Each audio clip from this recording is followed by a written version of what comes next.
Halo semuanya, welcome to Akoncast 2025, Accounting Podcast yang akan membahas hal-hal menarik seputar akuntansi, keuangan, dan ekonomi yang tengah ramai diperbincangkan. Saya Anissa Ismia Rohman. Dan saya Putri Fardianti, di sini kami akan menjadi host pada obrolan podcast kali ini. Benar sekali, Kak. Nah, di episode kali ini, teman-teman, kita akan membahas topik yang sangat menarik, yaitu mengenai redenominasi rupiah. Siapkah Indonesia mengubah Rp1.000 menjadi Rp1? Nah, teman-teman, untuk membahas topik menarik ini, kita telah mengundang seorang pemateri yang sangat ahli di bidang ekonomi, yaitu seorang dosen dari Universitas Islam Negeri Kyai Haji Ahmad Siddiq Jember. Langsung saja kita sambut Ibu Mutmainah SEME. Halo, Assalamualaikum. Halo Ibu, Waalaikumsalam. Selamat datang di Akoncast 2025, Ibu. Bagaimana kabarnya Ibu? Alhamdulillah sehat. Bagaimana kabarnya adik-adik? Alhamdulillah sehat, Ibu. Alhamdulillah. Semoga dalam obrolan kali ini Ibu sehat dan siap untuk ngobrol dengan kami terkait dengan topik yang cukup hangat ini Ibu ya. Iya benar, lagi viral ya diperbincangkan. Senang sekali bisa bergabung dengan Ibu pada hari ini. Dan teman-teman sekalian, seperti yang kita ketahui bahwasannya di masyarakat ini sedang dihebohkan dengan rencana redenominasi rupiah. Banyak yang penasaran dan juga banyak yang salah paham nih tentang redenominasi rupiah. Maka dari itu, di episode kali ini kita akan membahas secara jelas dan sederhana agar para pendengar bisa mengetahui redenominasi rupiah ini dengan baik dan tidak ada yang salah paham lagi. Ya, betul. Baik Bu, untuk memulai, bisa Ibu sedikit menjelaskan secara sederhana mengenai redenominasi rupiah itu? Jadi secara sederhana kebijakan redenominasi ini adalah kebijakan untuk penyederhanaan nilai nominal mata uang dengan menghapus beberapa angka nol, tapi tidak mengurangi daya beli masyarakat. Jadi seperti yang lagi viral di Indonesia, sesuai dengan PMK nomor 70 tahun 2025 tentang rencana strategis kinerja Kementerian Keuangan 2024-2029, kita akan menghapus 3 angka 0 di belakang nilai rupiah ya. Jadi pada umumnya kita mengenal Rp10.000 akan berubah menjadi Rp10. Rp100.000 akan berubah menjadi Rp100 dan sebegitu seterusnya. Tapi tenang aja, tidak akan merubah nilai real dari aset, kekayaan, gaji, dan lain sebagainya. Tapi secara langsung itu redenominasi ini cuma penyederhanaan, tapi nilainya masih tetap sama ya? Ya, betul sekali. Dan itu terkait dengan kegiatan ekonomi dan lain sebagainya kan tetap sama Bu? Untuk tetap nilai sama. Secara teori, redenominasi tidak merubah nilai apapun, hanya menyederhanakan terkait pencatatan, keuangan, dan lain sebagainya. Beda dengan sunering ya, kalau sunering ini kan proses pengurangan ya, pengurangan nilai mata uang gitu. Jadi kalau redenominasi cukup hanya menyederhanakan pencatatannya saja. Baik Ibu. Bu, sebenarnya redenominasi rupiah ini kan sebenarnya bukan isu baru, melainkan sudah dirumorkan dari beberapa tahun yang lalu. Menurut Ibu sendiri, apakah Indonesia perlu melakukan redenominasi rupiah? Oke, jadi memang redenominasi ini secara pengumuman pemerintah kita udah mewacanakan dari tahun 2013 ya, dari pemerintah sebelumnya. Nah, ini tujuannya ya untuk menyederhanakan, lalu juga untuk meningkatkan citra nilai uang ya Indonesia. Tapi untuk 2027 ini sesuai dengan PMK nomor 70, apakah Indonesia perlu?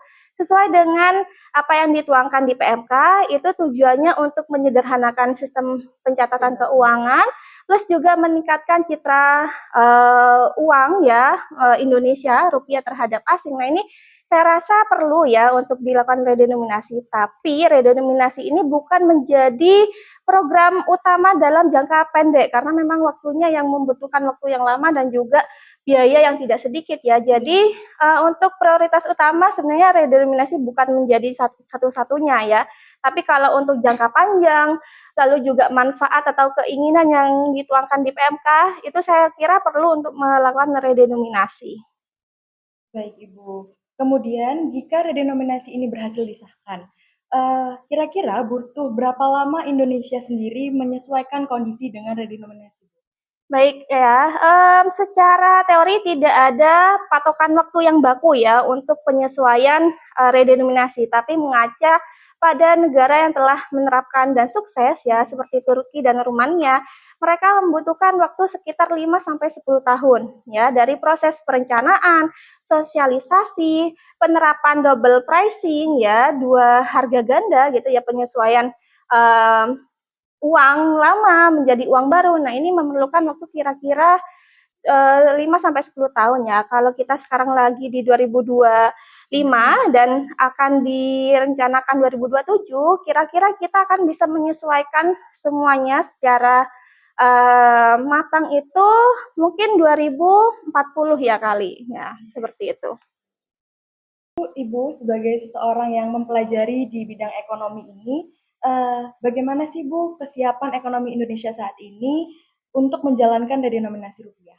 Baik ya, secara teori untuk redenominasi bisa sukses dilaksanakan perlu adanya sistem ekonomi yang stabil, inflasi yang rendah, dan juga kesiapan dari sektor perbankan. Nah, di Indonesia sebenarnya untuk kesiapan ekonomi dan juga sistem perbankan kita udah cukup settle ya, tapi yang menjadi permasalahan di sini adalah kesiapan masyarakatnya. Apakah masyarakat psikologinya sudah siap untuk membuat kebiasaan baru gitu ya, menggunakan mata uang baru dan lain sebagainya, itu yang perlu diperhatikan. Nah, melihat kesiapan ekonomi Indonesia saat ini, lalu pastikan jika ada redenominasi rupiah itu akan berdampak pada sehari-hari masyarakat, Bu. Bagaimana sih Bu dampaknya di masyarakat, terutama pada transaksi dan pencatatan laporan keuangannya? Oke, jadi dampak terhadap masyarakat memang tujuan utama sesuai PMK ini untuk memudahkan transaksi, pencatatan transaksi di pembukuan ya, terutama UMKM ya, masyarakat. Nah, ini tujuannya untuk memudahkan plus juga nantinya untuk menghindari kesalahan pencatatan gitu ya.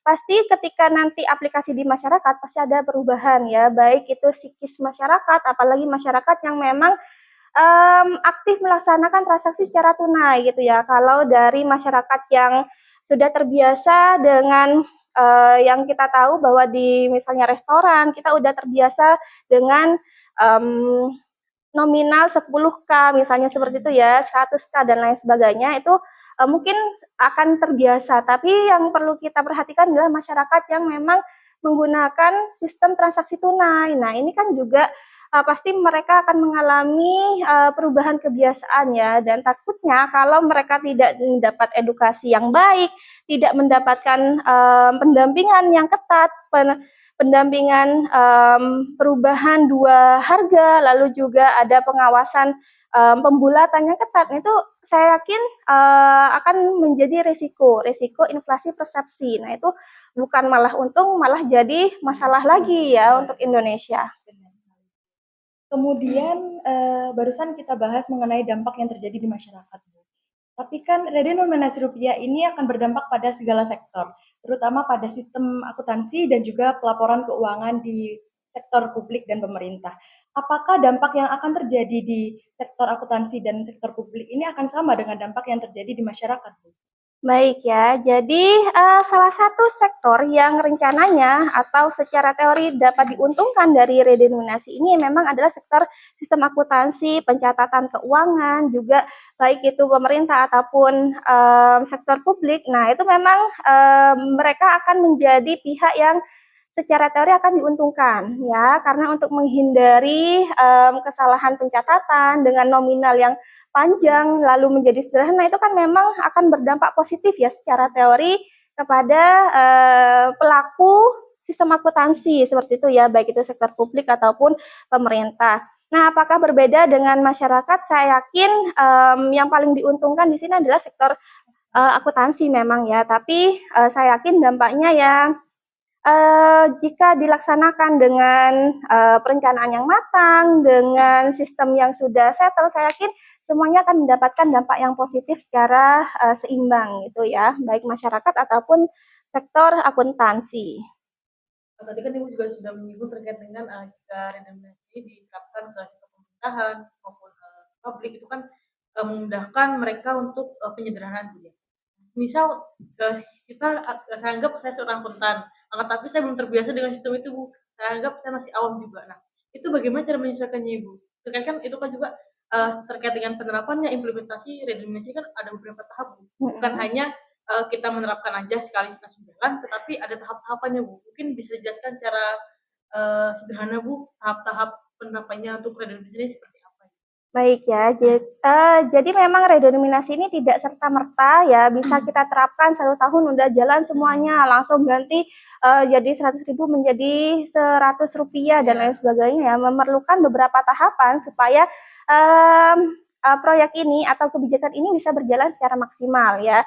Tahapan yang dasar itu bisa dilakukan adalah perencanaan yang matang oleh pemerintahan gitu ya. Penyediaan ya sistem administrasi yang sesuai gitu ya, karena nanti kan kita akan melaksanakan double pricing ya, harga lama dan juga harga baru, penyesuaian seperti itu. Jadi ada tahap perencanaan, tahap sosialisasi, tahap penerapan dua harga, lalu juga ada tahap penarikan uang lama, lalu ya tahap pendistribusian uang baru. Nah, ini adalah tahap-tahap yang harus dilakukan pemerintah. Itu atau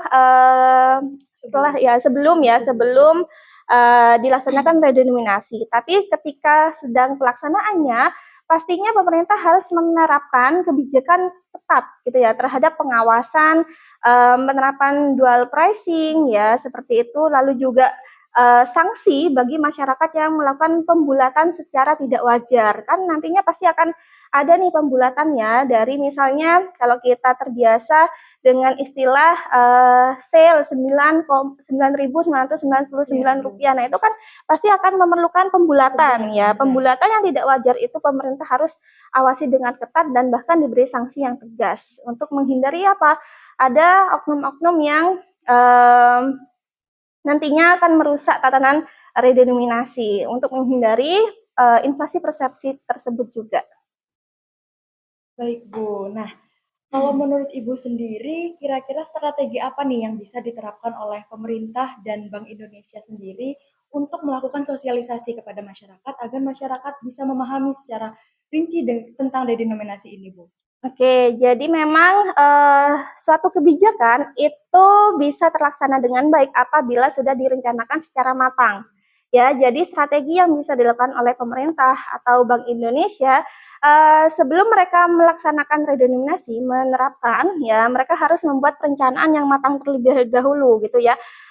Baik itu strategi untuk memudahkan edukasi kepada masyarakat, lalu strategi ketika nantinya ada mispersepsi seperti apa langkah-langkah yang harus dilakukan, itu memang dari internal pemerintah memang harus terlebih dahulu dibuat perencanaan yang matang.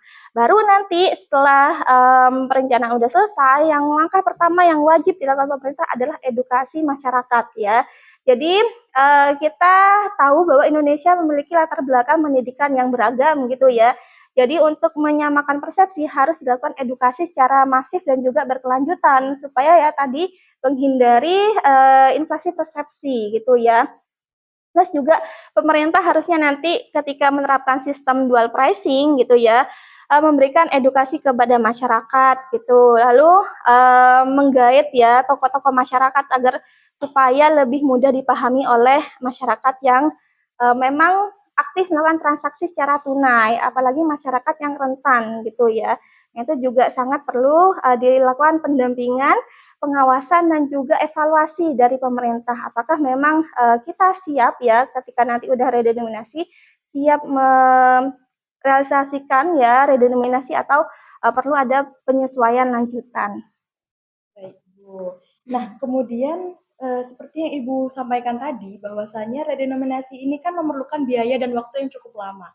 Nah, menurut Ibu, apakah redenominasi ini benar-benar bisa direalisasikan atau hanya menjadi wacana seperti tahun-tahun sebelumnya, Bu? Baik ya, jadi memang redenominasi ini memerlukan waktu dan biaya yang tidak sedikit gitu ya.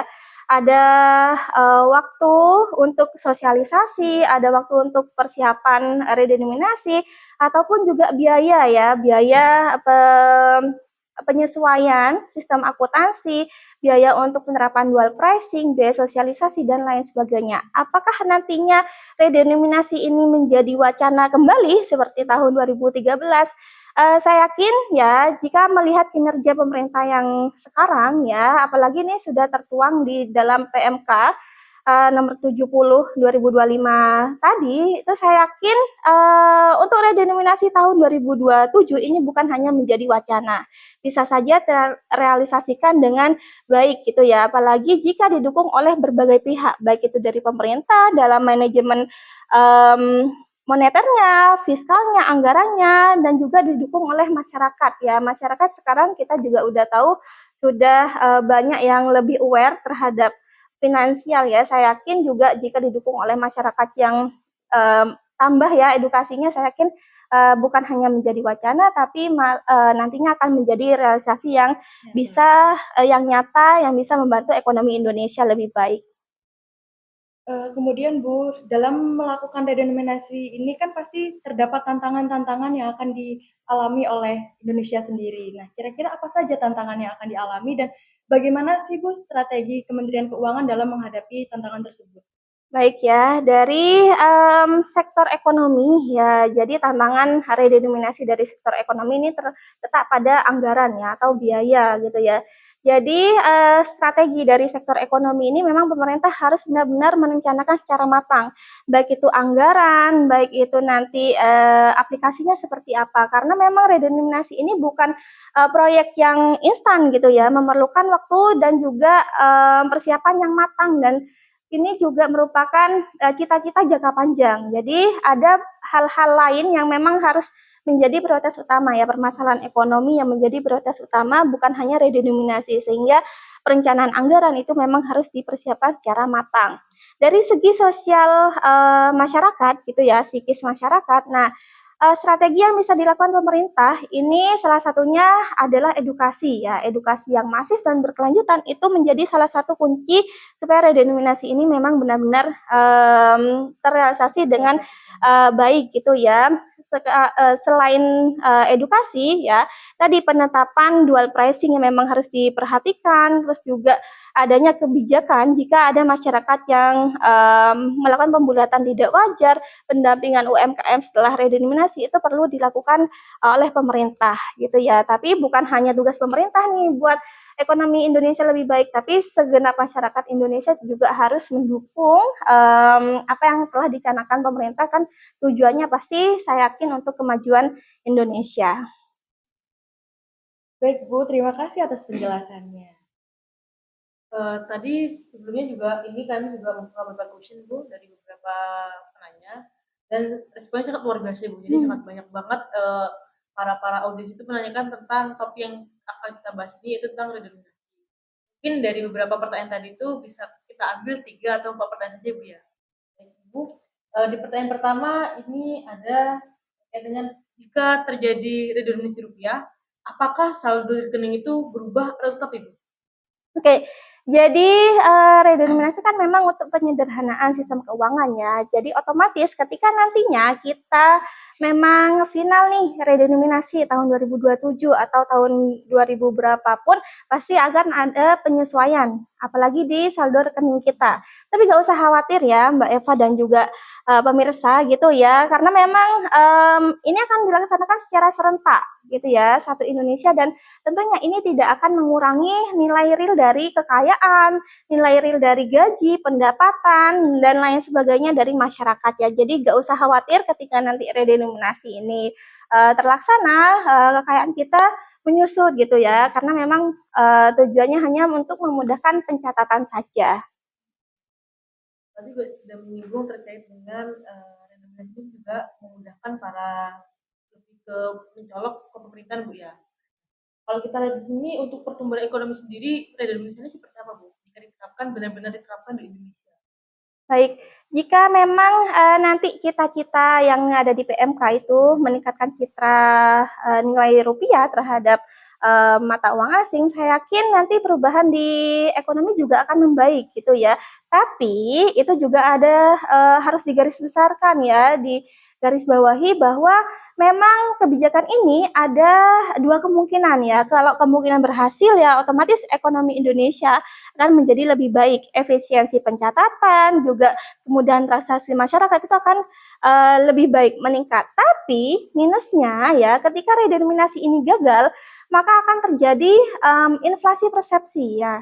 Jadi nilainya tetap uangnya sama, tapi tetap harganya akan melambung tinggi gitu ya. Jadi memang kebijakan redenominasi ini harus direncanakan secara matang, dievaluasi secara matang, diawasi juga secara ketat gitu ya, supaya tidak ada risiko-risiko yang terjadi. Risiko pasti ya, setiap kebijakan pasti mengandung risiko, tapi bagaimana kita menyikapi, mempersiapkan ya kebijakan itu adalah kunci untuk keberhasilan ekonomi Indonesia ya. Tujuannya ini kan baik ya, tapi apakah aplikasinya nanti seperti apa di masyarakat um, perlu perencanaan yang matang, sosialisasi, lalu juga pendampingan dan evaluasi pasca penerapan redenominasi. Lalu juga ada beberapa tantangan juga. Ini balik lagi ke yang awal Ibu, UMKM. Tapi kan di sebelum redenominasi itu BI sendiri kan sudah mencetak uang-uang lama dengan nominal yang sama Bu ya, misal masih Rp1.000 bukan. Nah, bagaimana gen-gen sebelumnya seperti gen milenial maupun gen boomer, kalau gen Z kan mungkin sudah melek terhadap teknologi. Iya benar. Itu bagaimana cara mereka menyikapi hal tersebut tentang adanya uang lama yang beredar maupun uang baru beredar yang ketika mereka melakukan transaksi maupun di Indomaret maupun di pasar tradisional. Oke, jadi memang kalau redenominasi nantinya yang perlu kita lindungi itu adalah orang-orang yang memang aktif di transaksi secara tunai gitu ya, baik itu UMKM atau juga Indomaret, Alfamart ya tadi seperti contohnya ya. Jadi untuk memberikan ini ya kemudahan pencatatan transaksi harus ada edukasi.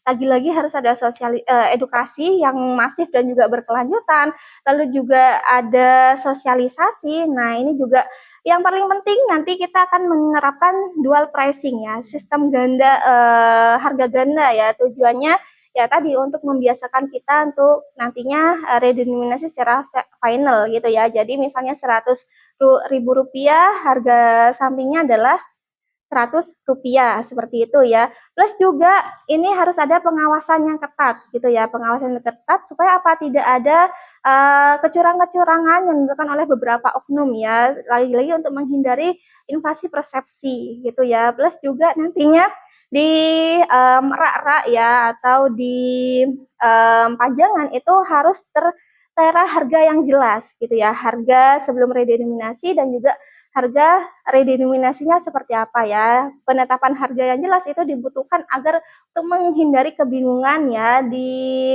para pelaku seperti kasir, seperti penjaga toko dan lain sebagainya gitu ya. Menggait tokoh-tokoh masyarakat gitu ya, itu akan lebih mudah dipahami oleh masyarakat awam gitu ya, apalagi masyarakat yang memang aktif dalam melakukan transaksi secara tunai. Baik Ibu, juga ini ada mungkin pertanyaan terakhir Bu ya. Tadi gue sudah membahas terkait dengan ada adanya pendampingan dari pemerintah juga dan sosialisasi yang lebih masif terkait dengan redenominasi ini. Jika misal saya pastikan saya gen rentan Bu atau gen boomer, gen milenial gitu. Ketika melakukan transaksi terus belum mengerti adanya redenominasi, kita memberikan uang yang versi yang lama yang masih tertulis Rp100.000, tetapi kembaliannya itu masih kayak menggunakan Rp2, berarti kan 2.000. Kok uangnya kok Rp2 nanti nggak laku, ini gimana ya? Apa ini ada uang baru atau gimana Bu? Itu bagaimana cara kita menyikapi hal tersebut Ibu? Dan kan kadang orang-orang yang gen-gen sebelumnya itu mau gen boomer, gen milenial, itu kan kayak orangnya ngeyel Bu ya. Ini nggak bisa, pasti nggak laku. Kenapa saya dikasih uang baru ini? Takutnya nanti nggak kepakai. Itu bagaimana Bu cara mengantisipasi hal tersebut? Oke, jadi memang untuk gen-gen boomer dan lain sebagainya itu memang agak sedikit ini ya, kekeh ya, kekeh pendirian dan lain sebagainya. Nah, tadi yang telah saya sampaikan, salah satu caranya adalah menggait tokoh masyarakat gitu ya. Jadi memang keunikan di bangsa Indonesia, masyarakat Indonesia, mereka akan lebih percaya kepada tokoh masyarakat daripada pemerintah itu sendiri ya, pada beberapa lapisan masyarakat ya. Jadi untuk mengatasi persepsi, kesalahan pemahaman dan lain sebagainya ya perlu ada berbagai langkah-langkah yang dapat dilakukan ya. Salah satunya edukasi, jelas ya, edukasi, pendampingan kelompok gitu ya, atau juga merangkul tokoh-tokoh masyarakat agar memberikan edukasi, plus juga ketika kita nantinya yang menjadi lawan transaksi ya, lawan transaksi dengan kelompok yang rentan, misalnya tadi Mbak Eva menjadi penjualnya, lalu saya misalnya yang jadi pembelinya. Nah, Mbak Eva lebih baik gitu ya memberikan penjelasan terlebih dahulu gitu ya. Misalnya ini sudah ada redenominasi, tapi jika memang Bapaknya ngeyel dan jika kemungkinan nanti Mbak Eva punya uang yang edaran lama, lebih baik itu dikasih aja ya edaran yang lamanya daripada kita ngotot, saling ngotot dan lain sebagainya ya. Jadi mengalah terlebih dahulu gitu ya, mengalah terlebih dahulu. Jadi masyarakatnya merasa aman terlebih dahulu nih. Kalau udah merasa aman kan otomatis nanti lebih mudah untuk dilakukan pendampingan gitu ya. Jadi nggak usah saling ngeyel-ngeyelan gitu ya, enggak ini uang baru, ini uang lama dan lain sebagainya ya. Jadi lebih baik yang lebih sadar ya, lebih sadar atau lebih mendapatkan edukasi yang baik itu lebih baik ngalah ya, ngasih uang lama nih kalau punya, atau kalau enggak ada ya kita usahakan penyampaiannya yang baik gitu ya. Lalu juga misalnya kalau memang masyarakatnya ngeyel gitu ya, jadi masyarakat kita mencari tukaran uang apa ya, pecahan uang yang lama gitu ya, sehingga bisa dikasihkan ke bapak-bapak atau ibu-ibu yang memang masih belum mendapatkan edukasi yang baik gitu ya. Nah, Bu, setelah redenominasi ini dilaksanakan, pasti kan akan beredar dua nominal nih, Bu. Ada yang setelah redenominasi, ada juga yang sebelum redenominasi. Nah, sebagai seorang akuntan, kita apakah perlu melakukan dua pencatatan? Karena kan nominalnya berbeda, Bu. Apakah perlu melakukan dua pencatatan atau hanya satu pencatatan saja, Bu? Baik ya, jika nantinya memang redenominasi ini terrealisasikan atau sudah dijalankan, pastinya di awal-awal masa transisi ya, masa transisi dari nominal lama ke nominal baru perlu adanya penyesuaian. Nah, ini juga yang menjadi tantangan bagi pemerintah ya, tentunya untuk pencatatan ini agar lebih mudah untuk dipahami dan tidak menimbulkan miss ya, kesalahpahaman, itu perlu adanya sistem keuangan yang sudah disesuaikan gitu ya. Apakah nantinya menggunakan dual sistem pencatatan? Kalau menggunakan dual sistem kan malah tambah ribet ya, bukan efisien, malah tambah menambah pekerjaan baru ya. Jadi sebelum memang ada redenominasi perlu ada perencanaan yang matang, baik itu dari segi kesiapan, dari segi sistem teknologi. Nah, itu memang perlu direncanakan secara matang ya. Apakah nanti menggunakan ada sistem baru nih, kan sekarang lagi marak ya AI dan lain sebagainya. Nah, apakah itu nanti bisa diterapkan, diadakan sistem pencatatan yang baru, PSK yang baru. Nah, jadi itu perlu ada perencanaan yang matang. Jadi sebenarnya untuk mensosialisasikan tentang redenominasi ini bukan saat diterapkan ya, Bu, tapi jauh-jauh hari ketika masih direncanakan. Betul ya, jadi perencanaan yang matang itu sangat diperlukan ya dalam redenominasi. Bukan hanya mengejar gengsi ya, bahkan kita bisa melihat ya Venezuela sama Zimbabwe ya, mereka melaksanakan redenominasi hampir 4 kali ya, bahkan Sanering juga ya. Tapi karena memang sistemnya yang masih belum siap ya, akhirnya mereka kembali lagi redenominasi yang kedua dan lain sebagainya gitu ya. Jadi memang yang diperlukan oleh pemerintah ini bukan hanya sebagai kosmetik ya, make up dan lain sebagainya, make up ke sistem keuangan kita, tapi memang adanya sistem yang matang itu yang amat sangat diperlukan ya. Jadi bukan hanya mengejar gengsi, tapi memang kita tujuan redenominasi ini tujuannya untuk ekonomi Indonesia lebih baik nantinya, seperti itu ya. Tadi kan juga menyebut terkait dengan pencatatan, apakah pencatatan menggunakan dua sistem atau sistem harus adanya penyesuaian. Saya ingin bertanya terkait dengan jika di BI itu kan mereka tugasnya untuk menyetak uang, Bu, ya. Mhm. Nah, apakah uang yang sudah dicetak, misal menggunakan versi yang lama, ketika terjadi redenominasi, uang yang lama itu diapakan nih, Bu? Nah, Iya, kalau benar sekali. itu yang membuat saya berpikir apakah uangnya ini masih diedarkan atau nanti digunakan atau bagaimana, Ibu? Oke, Ketika ada redenominasi. secara teori ya uang lama meskipun bukan redenominasi ya, uang-uang Indonesia yang sudah lama ya, versi lama dan lain sebagainya itu pada umumnya dibakar, dihanguskan gitu ya. Memang di Peruri atau di BI itu ada tempat khusus untuk pemusnahan uang ya, uang yang tidak layak beredar, uang yang sudah habis masa Masanya. pakainya. Nah, itu memang di Indonesia sendiri telah menerapkan sistem seperti itu ya, uang-uang lama, uang yang tidak layak. Pernah tahu kan ya ada uang yang habis kebakaran atau habis makan Iya, rayap Bu. dan lain sebagainya. Nah, itu di Indonesia sendiri dimusnahkan dengan cara dibakar gitu ya, agar tidak disalahgunakan. Nah, kalau nanti masalah redenominasi ini benar-benar diterapkan dan kita punya dua mata uang gitu ya, apakah nanti dimusnahkan dengan cara dibakar atau nanti diolah kembali dan lain sebagainya, nanti kita tunggu aja kebijakan pemerintah ya, karena ini adalah ranahnya dari pemerintah. Dan perlu diketahui juga, Indonesia ini kan sesuai PMK itu menghapus 3 angka nol ya. Nah, kalau di Turki itu menghapus 4 angka nol.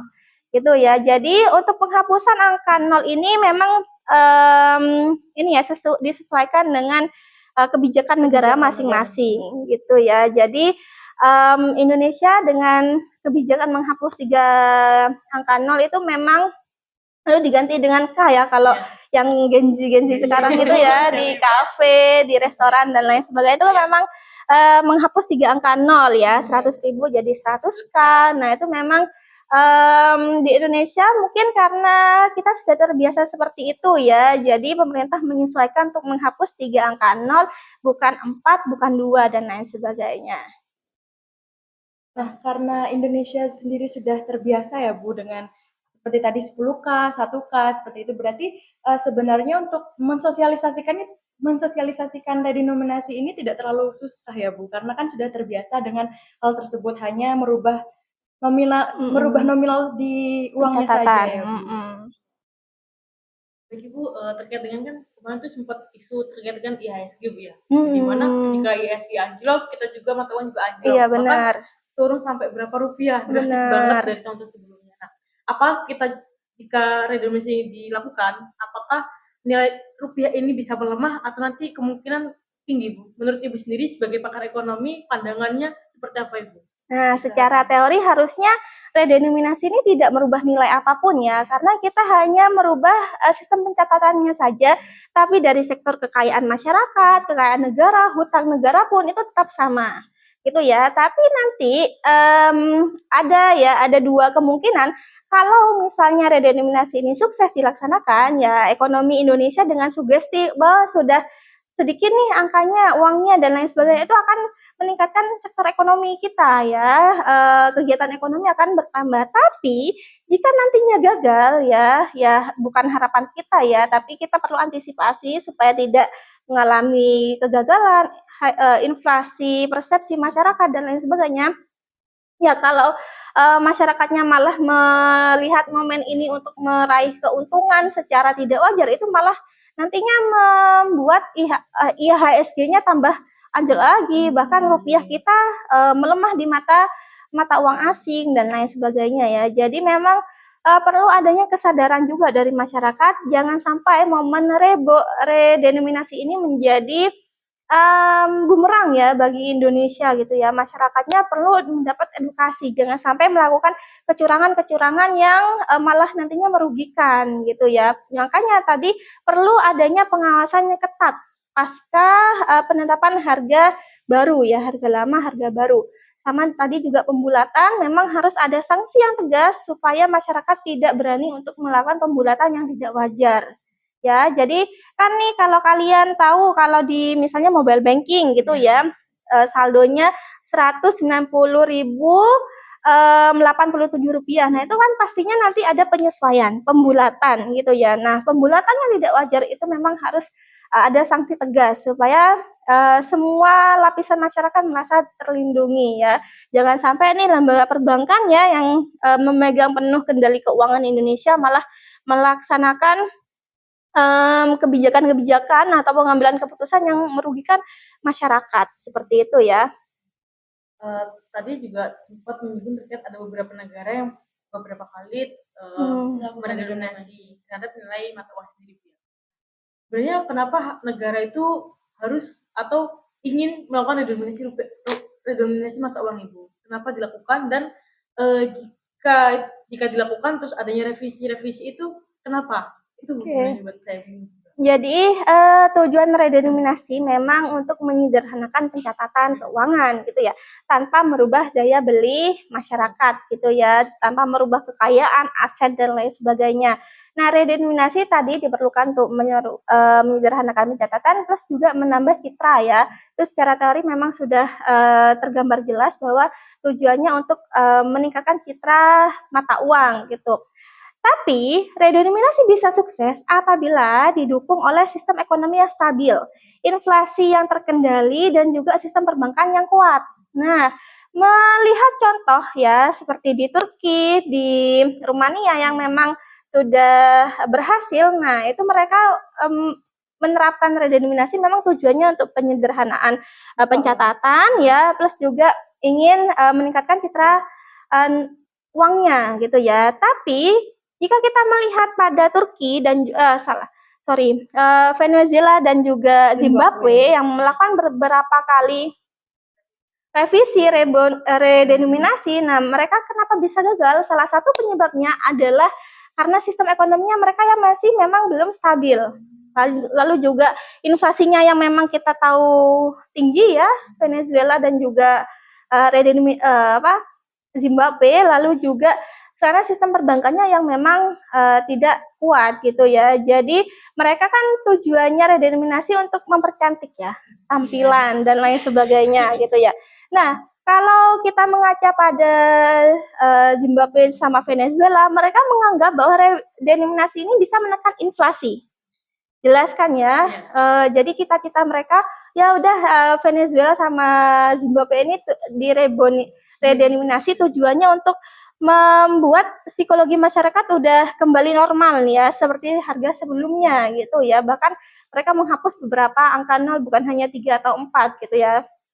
Nah, tujuan redenominasi salah satunya untuk mempercantik ya citra dan lain sebagainya ya. Kenapa bisa gagal di Zimbabwe dan sama Venezuela? Karena mereka melakukan kebijakan itu serta-merta tanpa ada persiapan yang matang, tanpa mempersiapkan sistem ekonominya, tanpa mempersiapkan pasca redenominasi seperti apa dan lain sebagainya, karena tujuan mereka kan untuk memperindah ya, untuk merubah sugesti masyarakat bahwa uang mereka sudah kembali stabil dan lain sebagainya itu ya. Jadi tujuan redenominasi memang secara teori untuk memudahkan pencatatan dan juga untuk meningkatkan citra. Tapi redenominasi bisa berhasil apabila didukung oleh semua pihak dan juga berbagai kebijakan yang matang untuk dilaksanakan. Secara tidak langsung redenominasi kan hal yang lumrah ya bagi satu negara. Yang tadi juga ibu menyinggung terkait dengan biar penyederhanaan pencatatan, terus memiliki citra sendiri, biar kayak wah sederhana banget ya mata uangnya, kayak penyebutannya nggak ribet gitu ya. Tapi juga harus ada faktor-faktor pendukung lain seperti pemerintah sendiri, pengendalian inflasi agar terjadi namanya seperti negara-negara yang disebutkan tadi. Nah, Bu, mungkin ini menjadi pertanyaan terakhir dari kami. Saat ini kan Presiden Prabowo sendiri sedang mengejar pertumbuhan ekonomi.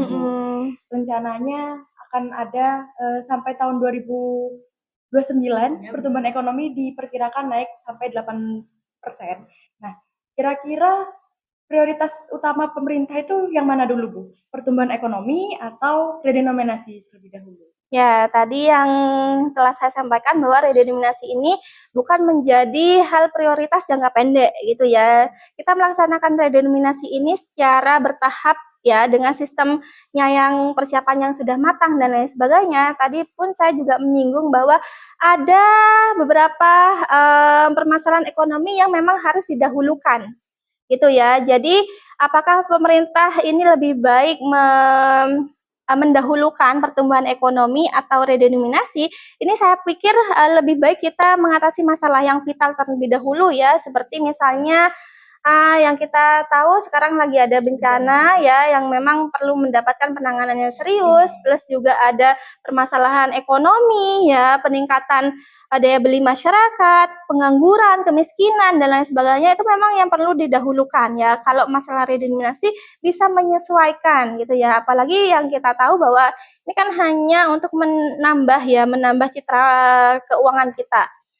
Kalau kita menambah citra keuangan, tapi sistem di belakang masih amburadul, tetap aja kita akan terlihat bobrok gitu ya. Jadi lebih baik sistemnya diperkuat terlebih dahulu, sistem ekonomi diselesaikan dulu ya permasalahannya, meskipun sampai kapanpun permasalahan ekonomi akan terus ada gitu ya. Tapi langkah lebih baiknya pemerintah bisa fokus terlebih dahulu pada masalah-masalah yang urgent ya. Karena memang redenominasi ini kan butuh jangka panjang, butuh biaya yang tidak sedikit gitu ya, butuh pembiasaan masyarakat yang baru. Jadi memang ini lebih baik prioritaskan pertumbuhan ekonomi terlebih dahulu, kesejahteraan masyarakat. Masalah redenominasi pasti akan menyusul gitu ya, jika memang sudah waktunya gitu ya. Lalu Bu, tadi kan Ibu sudah menyampaikan bahwasannya Indonesia harus berbenah terlebih dahulu sebelum melakukan redenominasi. Nah, dari teori ekonomi sendiri, kira-kira redenominasi ini benar-benar bisa direalisasikan tuh di tahun berapa, Bu?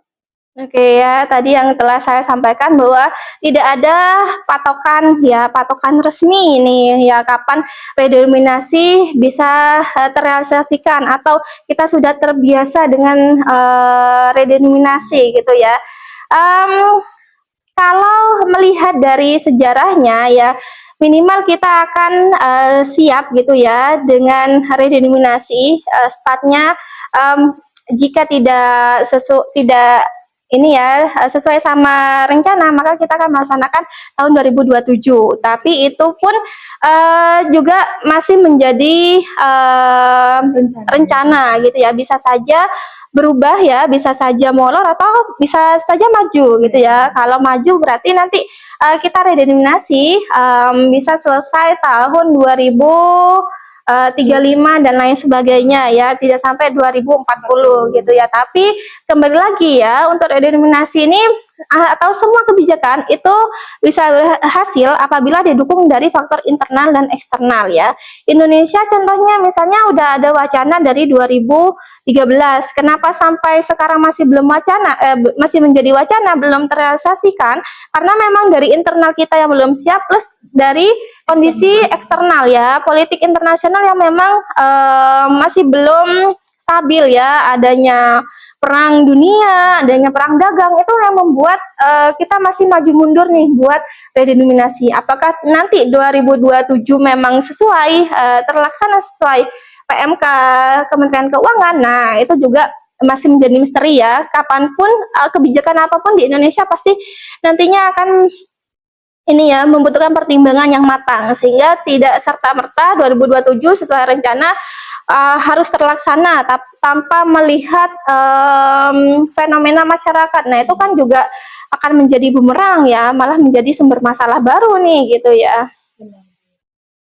Ya, terima kasih banyak Ibu terkait dengan penjelasan yang sangat dipahami bagi kami terkait dengan redenominasi. Itu pertama kami juga agak bingung, redenominasi itu apa? Terus kenapa barusan diidentifikasi, kenapa nggak dari dulu gitu? Jadi ini mungkin bisa menambah pengetahuan kita juga terhadap gambaran redenominasi itu seperti apa. Betul sekali Kak Eva. Nah, kami ucapkan terima kasih banyak kepada para penonton dan para penanya Akonkes 2025 yang telah memberikan pertanyaan-pertanyaan menariknya. Semoga jawaban yang telah Ibu Mutmainah berikan dapat menjawab rasa penasaran kalian semua. Dan kami juga mengucapkan terima kasih banyak kepada Ibu Mutmainah yang telah memberikan waktunya dan berbagi insight pada kita hari ini. Semoga di pertemuan kedepannya kita dapat berdiskusi dengan topik yang lebih menarik, Ibu. Baik teman-teman, sampai di situ episode kita kali ini. Terima kasih yang sudah mendengarkan dari awal sampai akhir. YAI Komisariat Jember, muda, berani, berintegritas. See you, sampai jumpa di episode selanjutnya. Kan